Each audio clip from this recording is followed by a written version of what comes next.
நாம முன்னுக்கு வரணும்னா அப்புறம் நான் என்னங்க மனசு நின்னுங்க ஏறி மிதிச்சுட்டு போயிட்டே இருக்க வேண்டியதானே. அமாவாசை யூடியூப் நேயர்களுக்கு வணக்கம். இன்னைக்கு அரசியல்ல ரொம்ப பரபரப்பா பார்க்கப்படுறது தாவேகா அவர்களுடைய அரசியல் வியூகம்னே சொல்லலாம். இது ஏன் முக்கியமா பார்க்கப்படுது அப்படின்னா, இருமுனை போட்டியா, மும்முனை போட்டியா, நாலு முனை போட்டியான்ற மாதிரி அரசியல் சூழ்நிலை மாறிக்கொண்டே போகுது. அதிமுக ஒரு ஒரு நாள் உடைந்து கொண்டே போகக்கூடிய சூழ்நிலைகள்லாம் வந்து கொண்டே இருக்கு. இதுல தாவேகா எப்படி இதை அரசியல் மயமாக்கி மக்கள்கிட்ட கொண்டு போய் சேர்த்து அதை எப்படி ஓட் பேங்கா மாத்துறாங்கன்றது அதுல முக்கியமான விஷயமா இருக்கு. இதுல ரொம்ப முக்கியமான விஷயம் களப்பணிகள்னு சொல்லுவாங்க, ஃபீல்டு ஒர்க். இதை வந்து தாவேகா எப்படி செய்யுது? ஏன்னா ஃபர்ஸ்ட் டைம் வர்றாங்கன்ற பட்சத்துல அவங்களோட எதிர்பார்ப்புகள் மக்கள்கிட்ட வந்து நிறையவே இருக்கு. இந்த விஷயத்துலதான் இன்னைக்கு தாவேகால இருந்து ஒரு பட்டியலிட்டு வெளியிட்டு இருக்காங்க. என்ன பட்டியல்னு பார்த்தோம்னா, சுற்றுப்பயணம், விஜய் அவர்களுடைய சுற்றுப்பயணம். இந்த சுற்றுப்பயணம் வந்துட்டு தமிழகம் முழுக்க வந்து பண்றதா அவரு பட்டியலிட்டு வெளியிட்டிருக்காரு. இதுல ரொம்ப சுவாரஸ்யமான விஷயம், எனக்கு கேளிக்கையா தெரிஞ்ச விஷயம், உங்க எல்லாருக்கும் வந்துட்டு எப்படி தெரியுதுன்றது தெரியல. சனிக்கிழமை மட்டும்தான் சுற்றுப்பயணம் போக போறாரு அப்படின்ற மாதிரி அவரே பட்டியலிட்டு வெளியிட்டிருக்காரு. இது எதை வச்சு அப்படி பண்ணியிருக்காருன்றது உண்மையா புரியாத விஷயம். எனக்கே கேளிக்கையா இருந்துச்சுன்னா, அரசியல்ன்றது வந்துட்டு தன்னுடைய வேலைகளுக்கு நடுவே செய்யக்கூடியது அரசியல் கிடையாது. அதை முக்கியமா செய்யறது, இதுதான் என்னுடைய வேலை, நான் மக்களுக்காக பணியாற்றுகிறேன் அப்படின்னு செய்யறது மட்டும்தான் அரசியலாவே இருக்க முடியும்.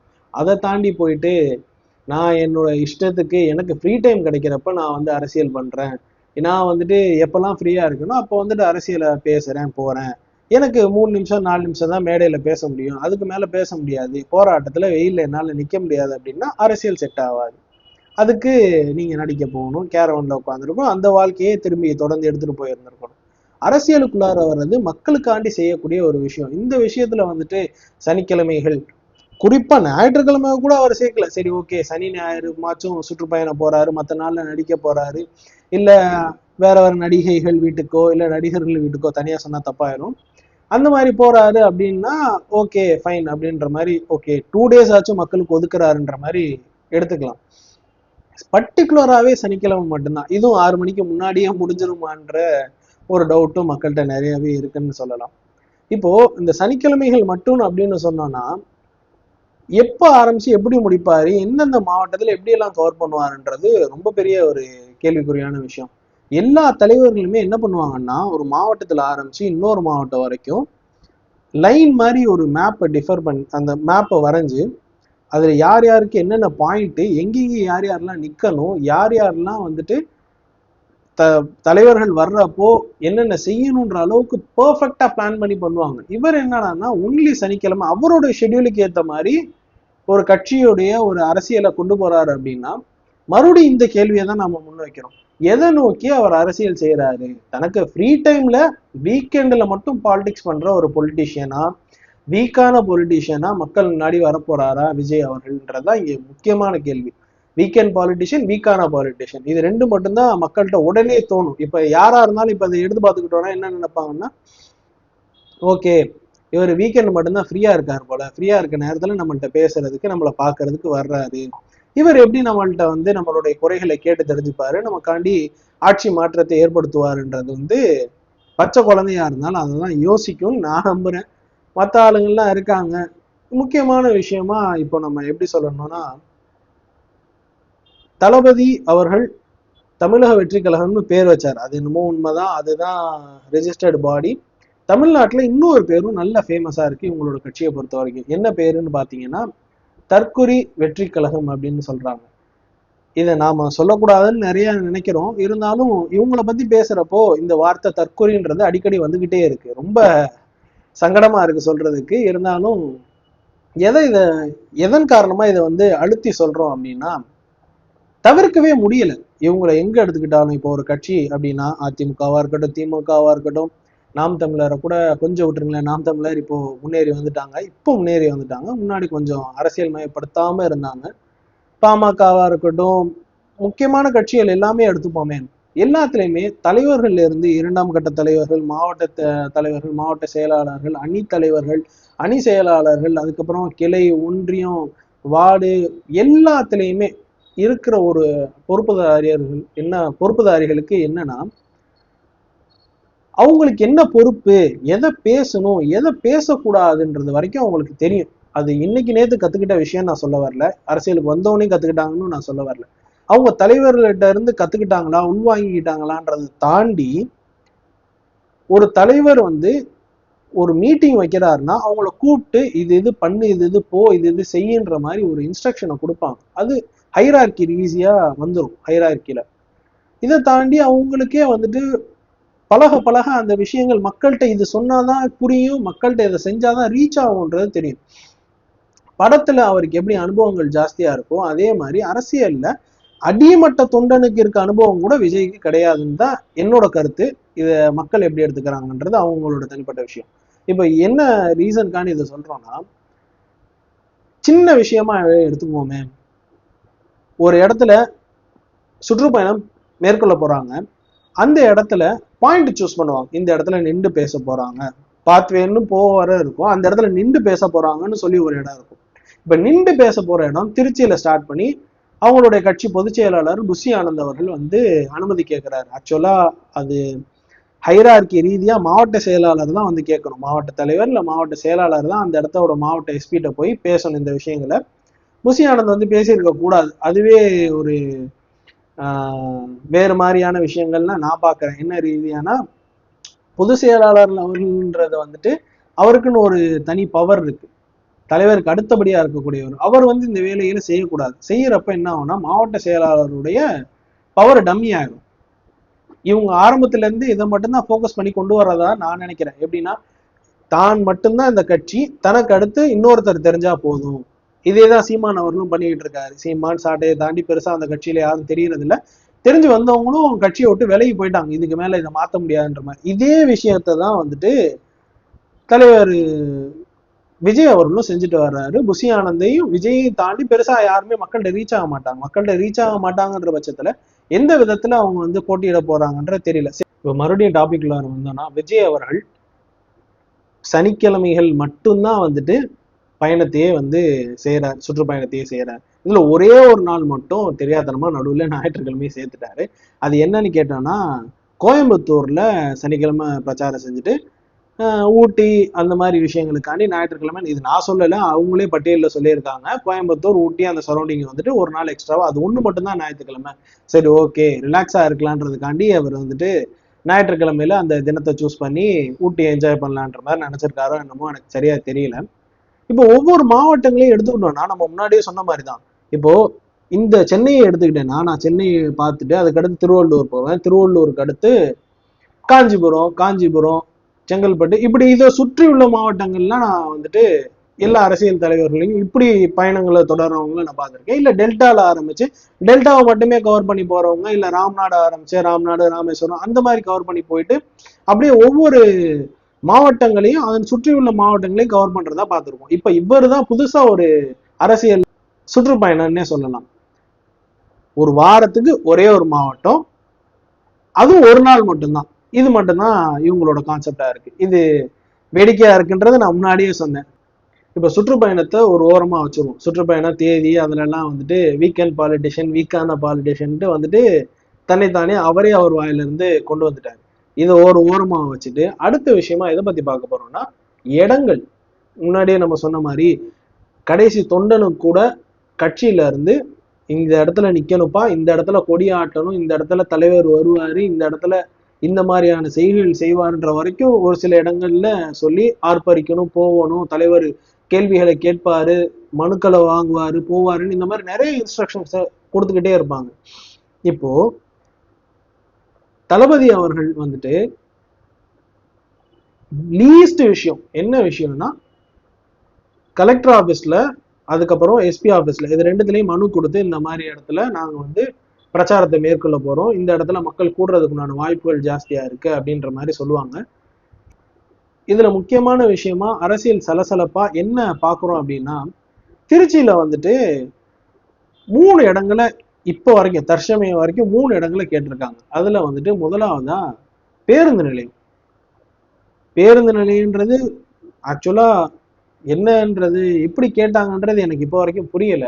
பேருந்து நிலையத்துல ஒரு மாநாடு நடக்கிறப்பவே அவர் வந்தாருன்னா அவ்வளோ கூட்டம் வரும். அது நீங்க பிளஸ்ஸா பாக்குறீங்க மைனஸா பாக்குறீங்கன்றதெல்லாம் ரெண்டாவது விஷயம், அரசியல்ல பேசப்படக்கூடிய ஒரு விஷயம்.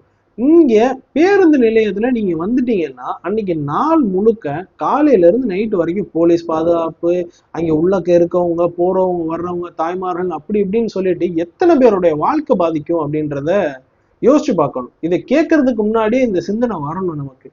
நாம பேருந்து நிலையத்துல கேட்டோம்னா முந்தின நாள் நைட்டுல இருந்து அடுத்த நாள் நம்ம வந்து போற வரைக்கும் என்னென்ன சம்பவங்கள்லாம் நடக்கும், அதுக்கு எவ்வளவு பாதுகாப்பு கொடுக்கணும், எத்தனை மக்களுடைய வாழ்க்கை பாதிக்கப்படுது. இப்போ பேருந்து நிலையன்றப்போ குறைஞ்சது சுமாரா 1 லட்சம் 2 லட்சம் மக்கள்கள் வந்துட்டு போகக்கூடிய இடம். அந்த மாதிரியான இடத்துல வந்துட்டு நான் சும்மா மக்களுக்காண்டிதான் வரப்போறீங்க, அப்போ 2 லட்சம் மக்களுடைய அன்றாட வாழ்க்கையை நீங்க பாதிப்புக்குள்ளாக்கிட்டு ஒரு இடத்துல வந்து நீங்க கையை காட்டி டாட்டா ஏ ஊ ஆன்னு சொல்லிட்டு போறதுக்கு, மரத்தில் ஏறி நின்று குதிக்கிறதுக்கு ஒரு பேருந்து நிலையத்தை தான் சூஸ் பண்ணுவீங்களா அப்படின்றது ரொம்ப ஒரு வருத்தமான விஷயமா இருக்கு. சரி, பேருந்து நிலையத்தை விட்டுட்டாங்க. அடுத்து மரக்கடன்ற ஒரு இடத்த கேட்டிருக்காங்க. அதுவுமே வந்துட்டு திருச்சியில ரொம்ப முக்கியமான ஒரு இடம். பப்ளிக் டே டு டே லைஃப்ல ஈடுபாடுல இருக்கக்கூடிய இடம். அதையுமே போலீஸ் வந்து ரிஜெக்ட் பண்ணிட்டாங்க. மூணாவதா காந்தி மண்டபம் கேட்டிருக்காங்க. காந்தி மண்டபமே ரொம்ப ஒரு முக்கியமான பாயிண்ட். இந்த 3 இடத்தையுமே போலீஸ் ரிஜெக்ட் பண்ணிட்டாங்க. இப்ப 4வதா இன்னொரு இடத்த சூஸ் பண்ணி வச்சிருக்காங்க. அந்த இடமும் போலீஸ் ரிஜெக்ட் பண்ணிருச்சுன்னா கோர்ட்டுக்கு போறதா வந்துட்டு அவர்கள் தரப்புல இருந்து வெளியா இருக்கக்கூடிய ஒரு நியூஸ் வச்சுக்கோங்களேன். இப்போ ஸ்கூலு காலேஜ் கேட்டு பார்ப்போம் ஃபர்ஸ்ட். அதுல கிடைக்க மாட்டான், கம்பல்சரியா கொடுக்க மாட்டாங்க. ஸ்கூலு காலேஜ் இருக்கிற இடத்த கொடுக்க மாட்டாங்க, 90% கொடுக்க மாட்டாங்க. பெரிய தலைவர்கள் வர்றாங்க, அப்போ சின்ன சின்னதா மேடை போட்டு பேசுறது வேற, ரோட் ஷோ நடத்துறது, சுற்றுப்பயணம் போறது வேற. ஸ்கூல் காலேஜ் ஆச்சா, இது ரெண்டும் கம்பல்சரியா தரமாட்டானுங்களா, சரி இது ரெண்டையும் விட்டுருவோம். அடுத்து என்ன வருவோம், பஸ் ஸ்டாண்டு, ரயில்வே ஸ்டேஷனு, இது எல்லா இடத்துலயும் பொதுமக்கள் கூடுவாங்க. எனக்கு என்ன ஒரு விஷயம் புரியலன்னா, உங்களை தேடி மக்கள் வரணும்னு நினைக்கிறீங்களா, இல்ல நீங்க மக்கள் இருக்கிற இடத்துல வந்து நின்றுகிட்டு நான் இங்க வந்தேன் இவ்வளவு பேர் வந்தாங்கன்றத காட்டணும், பிஆரா பண்ணணும் அப்படின்ற மாதிரி நினைக்கிறீங்களான்றது சுத்தமா எனக்கு புரியல. உங்களுக்கு பிஆர் இருக்கு இல்ல அது எல்லாமே டிபேட்டபிள் விஷயமே கிடையாது. உங்களுக்கு நீங்க வெளியில வந்தீங்கன்னா உங்களை தேடி மக்கள் கம்பல்சரியா வரதான் போறாங்க. ஏன்னா நீங்க ஒரு ஸ்டார்டம், கம்பல்சரியா உங்களை தேடி மக்கள் வருவாங்க. அப்படி இருக்கிற நீங்க வந்துட்டு ஏன் பொதுமக்களுக்காண்டி பேச போற நீங்க, சோசியல் மீடியா நல்லா வளர்ந்து வந்திருந்த காலம்தான், ஒன்றும் ஸ்டோன் ஏஜ்ல இல்லை, எங்க போனாலும் ஃபோன் இருக்கு, வாட்ஸ்அப் இருக்கு, வீடியோஸ் இருக்கு, நீங்க பேசினா கம்பல்சரியா அது எல்லா நியூஸ் சேனல்லுமே உடனே வந்து ஹிட் ஆகக்கூடிய ஒரு ஒரு கெப்பாசிட்டி உள்ள ஆளு தான் நீங்க. நீங்க வந்துட்டு இந்த மாதிரி பொதுமக்கள் ரொம்ப கூடி போற இடத்துல அந்த நேரத்துல மக்களை எவ்வளவு கஷ்டத்துக்கு உள்ளாவாங்கன்றது வந்துட்டு ஒரு கட்சிக்காரனா அவங்களுக்கு வந்துட்டு அது தெரியாத ஒரு விஷயம். தலைவர் வர்றாரு போறாருன்ற ஒரு சந்தோஷத்துல இருப்பானுங்க. பொதுமக்களுடைய பாயிண்ட் ஆஃப் வியூல இருந்து யோசிச்சு பாருங்களேன், எந்த அளவுக்கு வந்துட்டு மக்கள் அவதிக்குள்ளாவாங்க அப்படின்ற. ஒவ்வொரு தலைவர்களும் வந்து போறப்போ இது பொதுமக்கள் ரொம்ப கஷ்டப்படுற ஒரு விஷயம். இதை நீங்க மாத்தி அமைச்சா உங்களுக்கு அது ஒரு பாசிட்டிவான விஷயமா கிடைக்கும்ன்ற மாதிரி நிறைய பேர் எதிர்பார்த்தாங்க. பட் நீங்க ஸ்டில் அதே வழியில போய் சிக்கிக்கிட்டு, நானும் சிம்பிளா சொல்ல போனா அவங்க எல்லாம் சாக்கடையில உழுவுறாங்கன்னு சொல்லிதான் மக்கள் மாற்று விதம் தேவைப்படுது அப்படின்னு சொல்லிட்டு நீங்க சந்தனத்தை கொண்டு வரதா சொல்ல வர்றீங்க. ஆனா நீங்க சந்தனத்தை கொண்டு வர்றதா சொல்ல வந்துட்டு நீங்களும் அதே சாக்கடையில உழுவுற மாதிரிதான் ஒரு கணக்கா இருக்கு இது. இப்போ ஸ்கூலு காலேஜ் எல்லாம் தாண்டி வந்துட்டோம், இங்க எல்லாம் நமக்கு தரமாட்டாங்கன்னு நம்ம என்ன பண்ணுவோம், வேற இடத்த சூஸ் பண்ணணும். வேற இடத்த சூஸ் பண்றோம். அதை தாண்டி இன்னொரு சைட்ல நான் முன்னாடியே சொன்ன மாதிரி தற்கொலைகள்லாம் என்ன பண்ண ஆரம்பிச்சிருவானுங்கன்னா, டிஎம்கே தான் வந்துட்டு இதுக்கு வந்து தந்தா வந்துட்டு நாங்கெல்லாம் வளர்ந்து வந்துருவோம், இது எல்லாமே ரைட்டு, நீங்க வளர்ந்து வர்றதை தடுக்கணும்னு நினைப்பாங்க. அதுதான் அரசியலே. உள்கட்சியிலேயே ஒருத்தன் வளர்ந்து வர்றதை தடுக்க முடியாம தான் இங்க ஏடிஎம்கேல அவ்வளவு பெரிய பிரச்சனையா இருக்கு. பவருக்காண்டி ஒரு கிராஸ்ப் தான், இதுதான் அரசியல். இதை புரிஞ்சுக்க தெரியாம வந்துட்டு எங்களை எல்லாம் தடுக்கிறாங்க, நாங்க மேல வந்துட்டா என்னெல்லாம் பண்ணுவோம். இன்னும் ஒரு சிலர்லாம் இருக்கானுங்க, எப்படின்னா சிரிப்பு அடக்க முடியல. இவரு கட்சித்தீவை பத்தி பேசினாராம், அதனால வந்துட்டு இலங்கை பிரதமர் பயந்து போய் உடனே கட்சித்தீவுக்கு வந்துட்டதா சொல்றாங்க. அவர் பயந்து போய் வந்தாரா இல்லையான்றது அவர்கிட்ட தான் நம்ம கேட்கணும். அதை தாண்டி இங்க விஷயங்கள் வந்துட்டு எவ்வளவு பெரிய பாலிடிக்ஸ், நேஷனல் பாலிடிக்ஸ்ல ஒரு மேட்டர். அவர் ஒரு 30 செகண்ட் பேசியிருப்பார். இவர் நடிக்க ஆரம்பிச்சதுக்கு முன்னாடில இருந்தே அந்த பிரச்சனை இருக்குன்னு வச்சுப்போம், இல்ல நடிக்கிறப்பல இருந்தே வச்சுப்போம், ஒரு குறைஞ்சது ஒரு 10 வருஷம்னு வச்சுப்போம். ஏன்னா அது வழிகள் நிறைந்த சம்பவத்தோட கனெக்டான ஒரு பாலிடிக்ஸ், அது சாதாரண பாலிடிக்ஸ் கிடையாது. அந்த மாதிரி ஒரு பாலிடிக்ஸ்ல நீங்க வாழ்க்கையிலே 30 செகண்ட் தான் பேசியிருக்கீங்க, மிஞ்சி போனா 30 செகண்ட் தான். அதனால உங்களுக்கு பயந்துட்டு அவங்க வந்துட்டாங்கன்றது வந்து எவ்வளவு விதமான ஒரு கேவலமான ஒரு சிந்தனைன்றதை வந்து என்னால உணரவே முடியல இப்போ வரைக்கும். என்ன காரணம்னா, இருதரப்பு மீனவர்களும் ரொம்ப பாதிப்புக்குள்ளா இருக்காங்க. நேஷனல் பாலிடிக்ஸ்ன்றதை தாண்டி இந்த சைட்ல மீன் பிடிக்கிறவங்களும் அந்த சைட்ல மீன் பிடிக்கிறவங்களும் ரொம்ப கஷ்டப்பட்டிருக்காங்க. இதுல எந்த இன்டர்நேஷனல் லா நிறைய விஷயங்கள் இதுல உள்ளக்கு வருது. லட்சத்தீவு ரொம்ப சிக்கலான ஒரு பகுதியில வருது. இதுக்கு நடுவுல நமக்கு என்ன ட்ரீட்டி இருக்குன்றத பார்க்கணும். டிப்ளமேட்ஸ் யார் யாரெல்லாம் இருக்காங்க, இப்படி ஏகப்பட்ட விஷயங்கள் இருக்கு. கட்சித்தீவை பத்தி பேசாத ஆட்கள்ன்றது வந்து அரசியல் வரலாற்றுல கிடையவே கிடையாது. அவ்வளோ அரசியல்வாதிகள் கட்சித்தீவை பத்தி பேசியிருக்காங்க. அவங்க ரொம்ப பவர்ல இருக்க ஆளு இந்திரா காந்தி, கருணாநிதி அவர்கள், ஜெயலலிதா அவர்கள், இவங்க எல்லாருமே வந்து பவரோட உச்சன்னு சொல்லணும். அவங்க பேசியே மக்களுக்கு என்ன நடந்திருக்குன்னு கேட்டா ஜீரோன்றதுதான் என்னோட கருத்து. இன்னும் வரைக்கும் கஷ்டப்படுற மக்கள் கஷ்டப்பட்டுக்கிட்டே தான் இருக்காங்க, மீனவர்கள் கஷ்டப்பட்டுக்கிட்டே தான் இருக்காங்க, இன்னும் எல்லைகள்ல சுடப்படுறவங்க சுட்டுக்கிட்டே தான் இருக்காங்க, போட்டு உடஞ்சு தண்ணிக்குள்ளார போது கேட்கிற கால் இல்லாம தான் இருக்காங்க. அந்த நேரத்துல ஒரு பேப்பர்ல ஒரு குறுஞ்செய்தியா ஒரு ஓரமா வந்துட்டு தான் இருக்கு. அப்படியாப்பட்ட விஷயத்த உங்களுக்கு கீழே இருக்கவங்க என்ன மாதிரி போர்ட்ரே பண்றாங்கன்னா, நீங்க பேசுனதுனால அந்த விஷயத்துக்கு சொல்யூஷன் கிடைச்ச மாதிரியும், அந்த சொல்யூஷன்ல வந்துட்டு பயந்து போய் இலங்கையில இருக்க மிகப்பெரிய அரசியல்வாதிகள், கவர்மெண்ட் அபிஷியல்ஸ் எல்லாம் வந்துட்டு போறாங்கன்றது வந்துட்டு ஒரு சிந்தனையிலேயே வந்து ரொம்ப ஒரு கேவலமான விஷயம். இது ரொம்ப மாற்றணும். இதைதான் நம்ம வந்துட்டு தற்கொலைகள்னு சொல்றதுக்குண்டான முக்கியமான காரணமா இருக்கு. இது ஒண்ணு மட்டும் தானான்னு கேட்டா இதெல்லாம் கிடையாது. இப்போ ஃபார் எக்ஸாம்பிள், அரசியல்ல ஒவ்வொரு கட்சியும் ஒரு ஒரு பேஸ், அதாவது கொள்கையில சேர்ந்து இயங்கும். அந்த மாதிரி வந்துட்டு சீமான் அவர்கள் வந்துட்டு ஈழத்தமிழர்கள் அப்படின்ற ஒரு பேஸை பிடிச்சி பேசிக்கிட்டு இருக்காரு. திமுக கொள்கைகள், அந்த யூனியன் கவர்மெண்டோட எதிர்ப்பு, இன்னும் நிறைய விஷயங்களை சொல்லிக்கிட்டே போலாம். திமுகவோட கொள்கைகள், அதிமுகவோட கொள்கைகள், அதே மாதிரி பாமக, இந்த மாதிரி நிறைய விஷயங்கள் இருக்கு. இவங்க எல்லாம் எந்த அளவுக்கு கொள்கைகளை பத்தி பேசுறாங்க, அதுல என்னென்ன சாதிச்சிருக்காங்கன்றதுதான் முக்கியமே ஒழிய, அந்த கொள்கைகளை எடுத்ததுனால மட்டும் வந்துட்டு அவங்க ஜெயிச்சு வரல, அவங்களுக்கு ஒரு ஓட் பேங்க் கிடைக்கல. அவங்க என்ன செஞ்சிருக்காங்கன்றதான் விஷயம். இவங்க என்னன்னா ஒரு 30 செகண்ட், சரி மிஞ்சி போனா ஒரு 30 நிமிஷம்னே வச்சுப்போமே, பேசுறதுனால நீங்க ஜெயிச்சதாவோ சாதிச்சதாவோ ஒரு எண்ணம் வந்துட்டு உங்கள்ட்ட வர்றதுதான் அரசியல் மயமாக்கப்படலைன்ற ஒரு விஷயம். இன்ன வரைக்கும் ஒரு ஃபேனாவே இருந்துட்டு ஒரு 3 செகண்ட் அவரு கையாட்டி காலாட்டி பேசின உடனேயும் உங்களுக்கு ஒரு சந்தோஷம் வந்தது. அந்த சந்தோஷத்துல நீங்க வந்துட்டு அடுத்தவங்க எல்லாம் பயந்துடுறாங்கன்ற மாதிரி பேச ஆரம்பிச்சிடுறீங்க. இது மாதிரி இவன் பேசுறான், இவன் ஒரு தற்கொலை, இல்ல இவன் 200 ரூபா வாங்கிட்டான், ஊபி, ஏடிஎம்கே காரன், டிஎம்கே காரன், பிஜேபி காரன், இது எதுவுமே கிடையாது. இன்னைக்கு தமிழ்நாட்டுல ரொம்ப பேசப்பட வேண்டிய விஷயங்கள் நிறைய இருக்கு. ஒரு உதாரணத்துக்கு ரீசெண்டா நடந்த வன்கொடுமை தடுப்பு சட்டத்துக்கு கீழே 1 மாசத்துக்கு முன்னாடி கம்ப்ளைண்ட் கொடுத்திருந்தாங்க.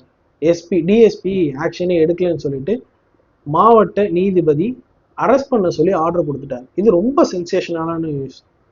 இதை பத்தி இன்ன வரைக்கும் தாவேக்கா சார்புல இருந்து ஒரு விஷயமும் பேசப்படவே இல்லை. எந்த கட்சியில இருந்துமே பேசப்படலைன்னு வச்சுக்கோங்களேன். அவரு நடுவுல 1 மணி நேரம் ஓடி போயிட்டாரு. இப்படி நிறைய டிஎஸ்பி வந்துட்டு நிறைய பாலிடிக்ஸ் இதுல நடந்திருக்கு. ஆக்சுவலா அவங்க தரப்புல இருந்து என்ன சொல்றாங்கன்னா, மாவட்ட நீதிபதிக்கு அகெயின்ஸ்டா நாங்க வந்துட்டு நிறைய கம்ப்ளைண்ட்ஸ் கொடுத்திருந்தோம், அதனால வந்துட்டு இது அதுக்குண்டான பதிலடியா வந்துட்டு கருதுறோம் அப்படின்ற மாதிரி எல்லாம் சொல்லியிருந்தாங்க. இந்த மாதிரி இது ஒரு ஒரு இன்சிடென்ட்ஸ் மட்டும்தான். இது ஒரு சைடு மட்டும்தான் பாலிடிக்ஸ்ல. இந்த மாதிரி நிறைய விஷயங்கள் எக்கச்சக்கமா தமிழ்நாட்டுல டே டு டே லைஃப்ல நிறைய மக்களுக்கு பாதிப்புகள் நடந்துகிட்டே இருக்கு. இதை பத்தி பேசுற ஆளு, இதை பத்தி மக்கள்கிட்ட கொண்டு போய் நான் இருக்கேன்னு மக்களை நம்ப வைக்கிற ஆள்னால மட்டும்தான் வந்துட்டு ஜெயிக்க முடியுமே ஒழிய, சனிக்கிழமைகளையும் ஞாயிற்றுக்கிழமைகள்லையும் எனக்கு பிடிச்ச நேரங்கள்லையும் நான் ஃப்ரீயா இருக்க நேரங்கள்லையும் வந்துட்டு அரசியல் பேச போறேன், அது அந்த நேரத்துல நான் மக்களை வந்து சந்திக்க போறேன் அப்படின்னு சொல்ற ஆள் வந்துட்டு அந்த நேரத்துல ஜாலியா ஒரு 1 லட்சம் பேர், சரி வேணாம் உங்களுக்கு சந்தோஷமாவே இருக்கட்டும், ஒரு 10 லட்சம் பேர் 20 லட்சம் பேர் கூடுறாங்க உங்களை பாக்குறாங்க அப்படின்னா, அந்த நேரத்துல நீங்க எப்படி ஜாலிக்காண்டி ஃபன் பண்றதுக்காண்டி வந்து மக்களை சந்திக்கிறீங்களோ, மக்களும் ஃபன் பண்றதுக்காண்டி ஜாலிக்காண்டி வந்து உங்களை பார்த்துட்டு போவாங்களே ஒழிய ஓட் வராது. ஓட்டு வேணும்னா என்னோட கஷ்டம் என்னன்னு தெரிஞ்சுக்க தெரியணும்.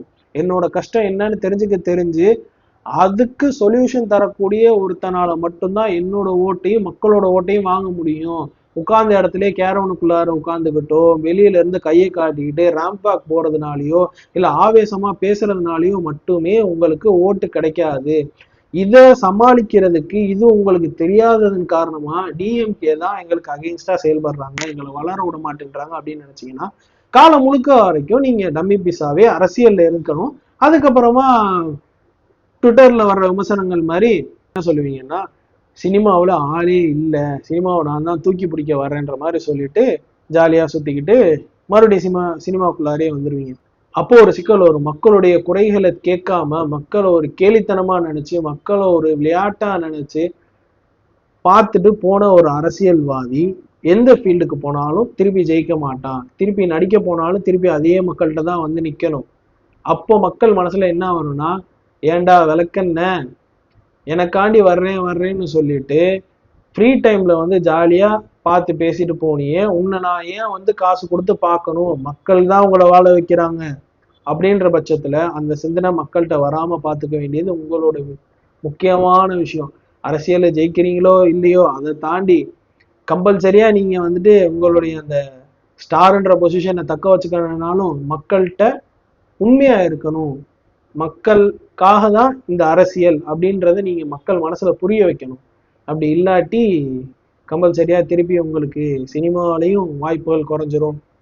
இப்போ சிம்பிளா சொல்லணும் அப்படின்னா டிஎம்கேல வந்துட்டு ஸ்டாலினை தான் ஆப்வியஸா நீங்க எல்லாம் சொல்லுவீங்க. அந்த ஸ்டாலின் அவர்கள் தான் வந்துட்டு விஜய் வளர விடாம தடுக்கிறாரு போறாரு அப்படின்ற மாதிரி சொல்லிட்டு இருக்கான். இதை வந்து எப்படி வந்து ஸ்டாலினோட மென்டாலிட்டியில அவர் பார்ப்பாரு, நான் சிம்பிளா ஒரு உதாரணத்துக்கு சொல்றேன். வாட்டர்மெலன் ஸ்டார் வந்துட்டு நடிக்க வந்ததுனால விஜய்க்கு பயம் வந்துருச்சு அப்படின்னு சொன்னா எவ்வளவு டென்ஷன் ஆகும். அதே மாதிரிதான் அரசியல்ல பழந்திண்டு கொட்டப்பட்டவனுங்கள்லாம் அவ்வளவு பேர் இருக்காங்க. அவனுங்களுக்கு முன்னாடி போயிட்டு நான் நின்றுட்டு நான் வர்றேன் 2026 நான் தான், இங்க நான் மட்டும்தான், நாம தான் அப்படின்ற மாதிரிலாம் பேசுனா என்ன வாட்டர்மெலன் ஸ்டாரை வச்சு உங்களுக்கு விஜயை கம்பேர் பண்ணா என்ன காண்டு வருமோ, அரசியல்ல இருக்க அவ்வளவு பேருக்கு அந்த காண்டு வரதான் செய்யும். அதை ஏத்துக்கணும். அதை ஏத்துக்கிற பக்குவம் இருந்தா மட்டும்தான் கம்பல்சரியா அரசியல்ல மக்களை வந்துட்டு சமாளிக்க முடியும். நெகட்டிவிட்டிஸே ஏத்துக்க முடியாது, நான் எல்லாமே வந்துட்டு நான் தான் அப்படின்னா நறுக்குன்னு கொட்டி ஒரு ஓரமா உட்கார வச்சிருவாங்க. மீண்டும் இன்னொரு காணொலியில சந்திப்போம். நன்றி.